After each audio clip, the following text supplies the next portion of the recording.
So fast, তুমি আমার এবার পুজোর অবাধবা ব্লাস্ট।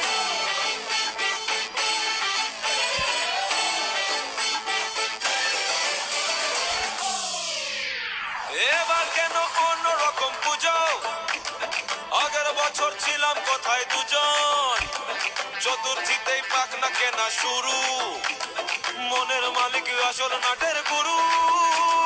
তুমি আমি এ পঞ্চমী, তুমি আমি এ পঞ্চমী, থাকছি পাশে তাই 24/7 কাটুক এরম আমি চাই। পুজো পুজো পুজোয় প্রেমের গন্ধ লেগেছে, তোমার আমার ভালোবাসা